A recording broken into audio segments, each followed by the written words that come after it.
Hi, welcome everyone. Thank you for joining me today inside of the Wells Tech Garage. I'm Mike from the Wells Tech team, and I'm here today to talk to you guys about maintaining your modern day vehicle and just how vital it is, and in particular, the modern day tune-up.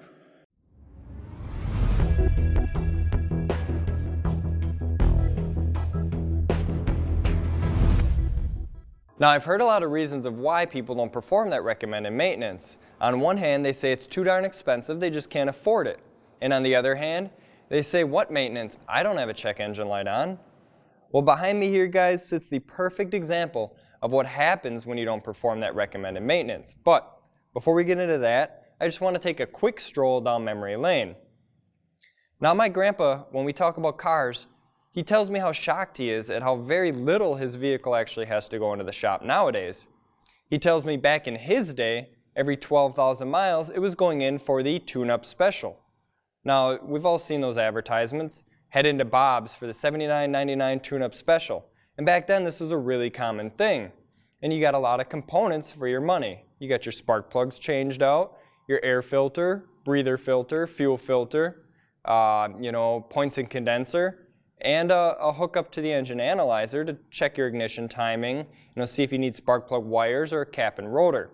$79.99, that's a good value for all those parts. Alright, so let's say that $79.99 bought you that tune-up back in 1970. If we figure in 47 years worth of inflation, we're talking almost $500 just for a tune-up every 12,000 miles. So are we really paying more for maintenance nowadays? I don't think so. In 60,000 miles, you'd be paying $2,500 just to do tune-up maintenance on your vehicle. Now, there's a few reasons why this is drastically decreased. One, we have less components that we need to maintain, and two, we have longer intervals on what our parts are going to last inside of our vehicles nowadays. We have less components because we don't have things like a distributor anymore. We don't have a points and condenser, cap and rotor, those kinds of things. Most vehicles don't even have an exposed fuel filter nowadays. And our maintenance times have increased because of advancements in manufacturing and things like metallurgy and our spark plugs and that kind of thing. If we talk about our spark plugs here, we have a copper spark plug that goes in this Jeep behind me. This is a 30,000 mile maintenance requirement. If we bump up into some of the more expensive plugs into platinum and iridium, we're seeing maintenance marks on those up into the 100,000 mile range. That's longer than some of those vehicles lasted back in the day. So again, are we really paying more for maintenance? Now, I was always taught if you take care of something, it'll last. And if you don't, well, we all know what happens there. Alright, so this is a perfect example of the pay me more later situation. Here's a 2004 Jeep Liberty with a 3.7 liter V6 with about 140,000 miles on it. This thing came into our shop on the back of a tow truck because it was a crank, no start, dead out in our parking lot. The poor guy was stranded with a non-starting car in 0-degree Wisconsin weather. It's a bad day. So we get it into our shop, and the first thing, of course, is to try and verify the problem. Upon cranking it over, we got it to spit and sputter, but it just wouldn't fire up. After a little bit of time, we tried it again. The vehicle had warmed up a little bit, and eventually it fired up for us. But the first thing it did was flood the entire shop with smoke. Well, to me, that sounds like a flooded engine. So we pull out the spark plugs and clean them off, reinstall them, and we should be good to go, right? Maybe. But I did notice the check engine light was on.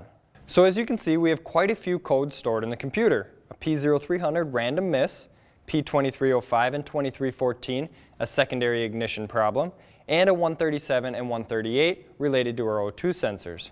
Now, just by an initial glance, these all look like they're going to be related to a misfire problem. So it's time to pull out a spark plug and show you guys what I found. So what you can see here is a perfect example of a worn out spark plug. We have a large gap and rounding of the ground and center electrodes. If we look at our vehicle's emission sticker under the hood, we can find that our spark plug gap is supposed to be 40 thousandths of an inch. Here we install a feeler gauge into the gap, and you can see it's not even close. In fact, if we compare side by side a brand new plug with a 40 thousandths gap and our old plug, you can see that our old plug is more than double the gap of what it's supposed to be. After removing the other 5 spark plugs, I noticed a pretty common trend. They're all excessively worn out. So, a set of new spark plugs and we're good to go, right? Well, not so fast. The problem here is that these plugs are excessively worn, well past their recommended maintenance schedule, and that can create problems within our ignition system.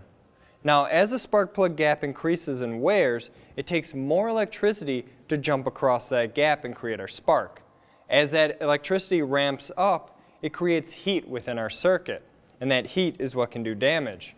It can damage our ignition coil, the connector for the coil, the wiring, or even the internals of the engine computer. Now, fortunately for us, we got to this vehicle soon enough that it didn't create any of those problems, but we're not quite done yet. Upon further inspection of all of our spark plugs, I noticed a couple things. First of all, I noticed 5 spark plugs that looked relatively clean at the tip and one that was dark. This dark spark plug is a good example of carbon fouling. This commonly happens when the air-fuel mixture is not fully burned inside the cylinder, either due to a rich mixture or weak spark. Sometimes they can even smell like fuel. Judging by our gap, I would say we have a weak spark, but why only one fouled plug and the rest are okay? It seems odd. After looking closer at the plugs, it suddenly made sense. As you can see on the white ceramic of each of the other 5 plugs, there's almost what looks like this dirt or dust on there, but you can't wipe it off. These are carbon tracks, or paths that electricity has created. As we look closer, you can see that they look like burn marks, almost like lightning on the ceramic of the spark plug. Remember, electricity is going to take the path of least resistance. As our spark plug gap grew, so did its resistance, and eventually the electricity could not cross the gap, but it had to still go somewhere. That's a lot of energy stored up in there.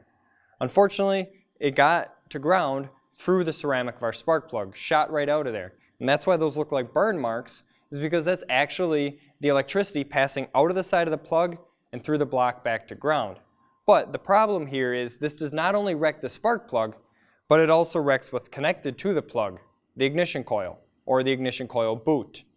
Now, unfortunately for this customer, this boot is non-replaceable for this Jeep. So this would sit right on here, and when this spark plug were to misfire out of the side of the plug, it's going to go right through the rubber of the boot. Problem being, once you create that path, it's always there. There's no repairing it or fixing it or filling in the hole. It's always there. So as we look down inside of our boot right now, you could see we have all kinds of little hash marks just like on our spark plug. And if we look at these side by side, you can see they match up exactly.